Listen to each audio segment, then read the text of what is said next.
Oops, one second. Manish Tiwari's line is frozen for just a minute. Manish Tiwari's line is frozen for just a minute. We are going to wait. That is not an RSS conspiracy, yeah. That is not an RSS conspiracy. We can take it forward, sir. I think, sir, that, you also need to reconsider your line of argument. You're so wedded to your line of argument. No, mine is a highly developed intellectual argument. Sir, can you contradict the fact that the only religion in the world which says all religions lead to God is Hinduism? Sir, can you contradict the fact that You're a brown Englishman. Can you contradict the fact that the history of Christianity in India is known to date back to the 1st century AD, when St. Thomas is supposed to have visited the country? Being descendants of Hindu. What did Christianity do? What did Christianity do in Goa? Sir, being descendants, Manish Tiwari is coming back to the debate. That? I am coming back to the point. Manish Tiwari will. May I? One second, Manish Tiwari, go ahead, please. I just want to complete one point to Subramaniam Swamy before you come in. Being descendants of Hindu culture does not take away from the fact that religious communities in India have had their own distinct identities for hundreds of years, without your or anyone's permission. Subramaniam Swamy. Now Manish Tiwari will come back. Religious identity. Now, may I just come back to the same argument I was making earlier when the line got frozen? Go ahead. And that argument was that if Dr. Ambedkar was so fascinated by the Hindu faith, why did he in his last years convert to Buddhism? And number two, to Dr. Swamy's point, that, Hinduism is the only religion which says that all paths lead to God. Well, my little study of other religions or comparative study of religions makes me conclude, well, that's exactly what all other religions say. So therefore, in fact, even if you're an agnostic or even if you're an atheist or a non-believer, you may believe in a supernatural power, and that supernatural power, could be an alternate for God as we know it. So therefore, this is a completely disingenuous argument, Dr. Swamy, that Hindu religion is the only one which says that all paths lead to God. I think we give an opportunity for Mr. If you as a Muslim said that, you would have been killed by now. Sir, Dr. Swamy, please reconsider your words. What you are trying to do, sir, what you are trying to do is that you are trying to put argument after argument to say there is a hierarchy of religions and Hinduism sits at the top. There is never a hierarchy of religions. These are matters of deep personal faith. The most secular religion in the world is Hinduism. Only secular religion. Dr. Subramaniam Swamy, do you believe or disbelieve in the concept of a hierarchy of religions in India? Do you agree or disagree with the idea of a hierarchy of religions in the country? No, I don't. I believe all religions lead to God. So if you just contradicted what you just said. You just completely contradicted what you just said. How can I contradict? So do you not believe what you said 5 minutes back? That's what Hinduism says. Islam says ours is the only religion. So why do you need this? Everybody else is a kafir. Okay, here's the question. Christianity says you're seized by the devil. So when you said India first, when your government got elected with the idea of India first, was this the idea of India? Of India first? Well, we certainly want an Indian identity, which is a Hindustan identity of all Hindus, as well as those who an identity in which you believe that Hinduism stands above all other religions in terms of openness. No. There is a problem. You use these words interchangeably. I am not. You are confused. Sanatan Dharma. Say Sanatan Dharma. Sir, I'd say Hinduism. I'd say Hinduism. India is also, suppose somebody asks you, India was also home to one of the oldest mosques of the world in Kerala.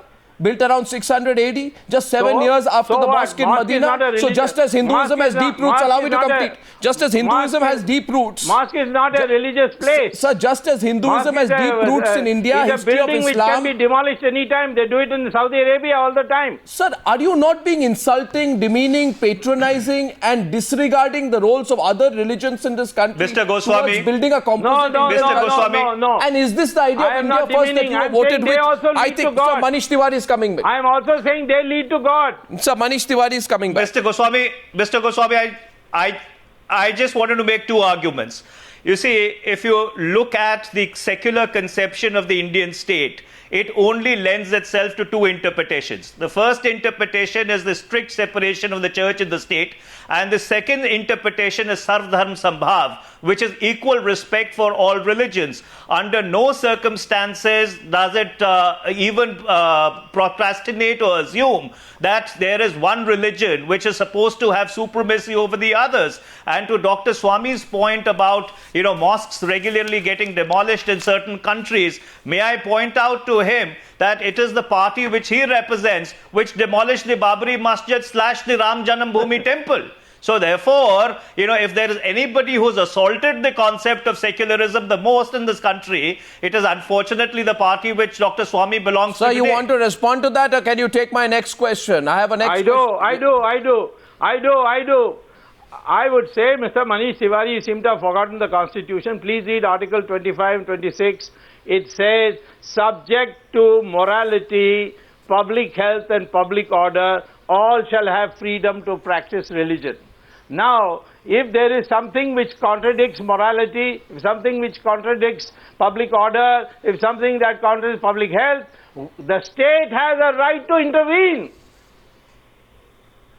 Subramaniam Swami. No, so what contradicts morality? What contradicts? Hey, 1 second, Mr. Goswami. No, what contradicts public morality? What contradicts your public health? What contradicts? So therefore, all the caveats that you've put, what is contradicting it? Sir, I am telling you that today the government of India and the state governments together run 44 lakhs temples in our country. Is it a secular activity? Sir, it is no surprise today that you are in agreement with Mohan Bhagwat. In fact, you have gone much further. I am 100% in agreement with You have gone much further. I've been in agreement with I'm RSS telling you, you may be in agreement, you can also be completely wrong at the same time. You have gone much further to promote your brand of majoritarian politics by claiming in a newspaper article in July 2011 that non-Hindus who refuse to acknowledge their Hindu ancestry cannot be elected representatives. You have said this in a newspaper article. So I have three counters for you. Yes, I have. First, which you dodged. Is an acknowledgement of a Judeo-Christian background a precondition for electoral rights in America? Yes or no? No. Well, so what? So what? Is an acknowledgement of an Anglican background a precondition for electoral rights in Britain? I don't look at other countries to decide what my country should look like. And here's the crunch question. Why should a certain religious ancestry be the basis for someone's citizenship? Someone's voting rights?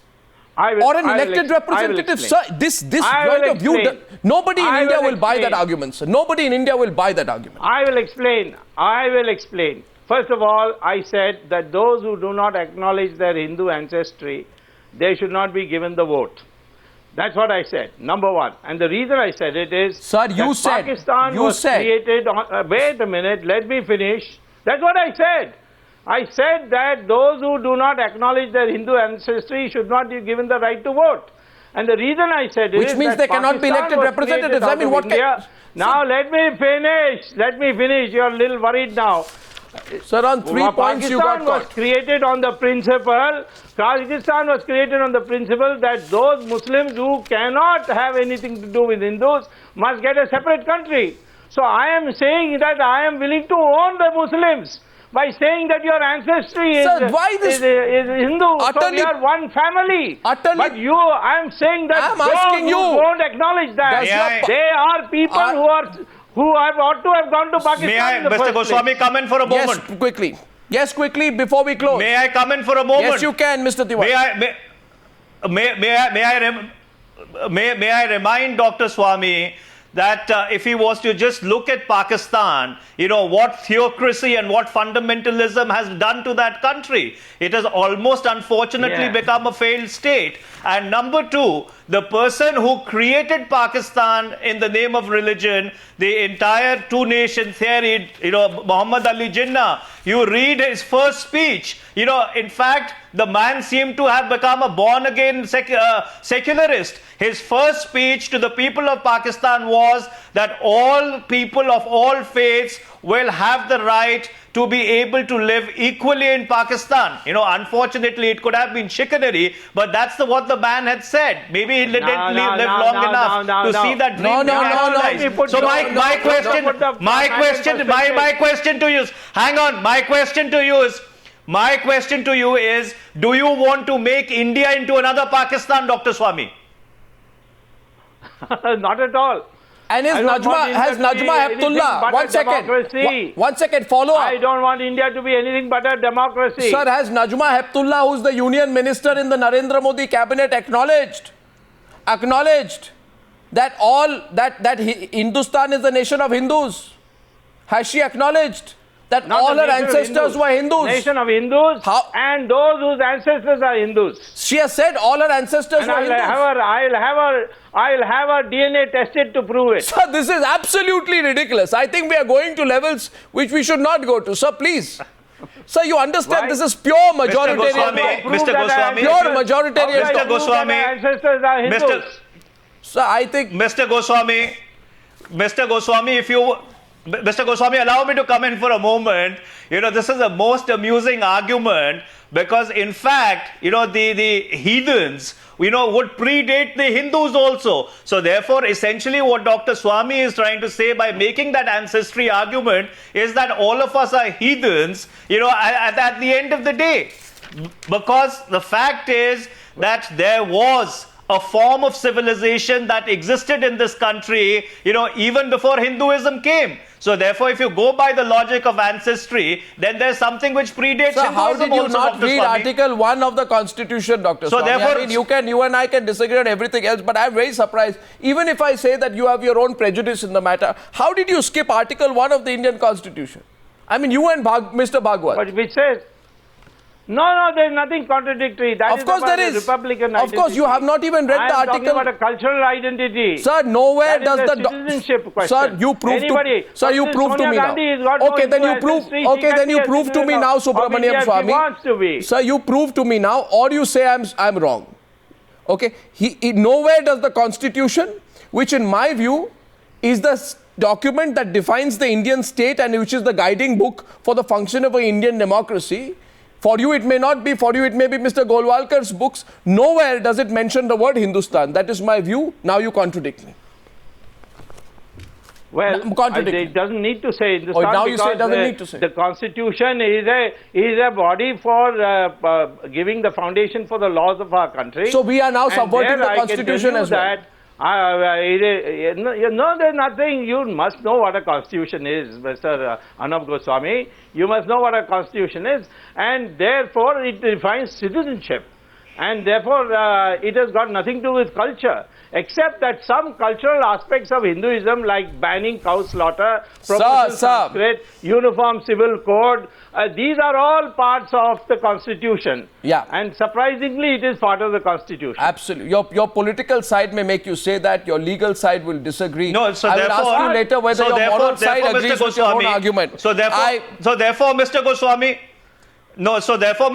may I come in for a moment? So therefore, Mr. Goswami, you know, notwithstanding, you know, all those specific features of Hinduism, which or Hindutva, which Dr. Swami referred to, which are a part of the Constitution, the framers of the Constitution deliberately decided that we would have a religion-neutral identity. So therefore, the identity of India is Indians, or the identity of India of Bharatiyas is Bharat. It is not Hindustan. Bharat is the name of a king, by the way. Well, there is no distinction. There is no distinction between a republican identity and a cultural identity, Dr. Swami. Sir, India... Bharat is the name of a king. It's not the name of an area. Subramaniam Swami and Manish Tiwari, this question goes out to all our viewers. If the government came under the promise of India first, is the concept of Bhagwat endorsed strongly by Subramaniam Swami tonight? Does it represent the India first that you voted for, if you did vote around that slogan? That question goes to everyone. Or should the BJP reconsider or take a clearer position on that? Subramaniam Swami and Manish Tiwari. I thank you for joining me on debate number 1 on the News Hour tonight.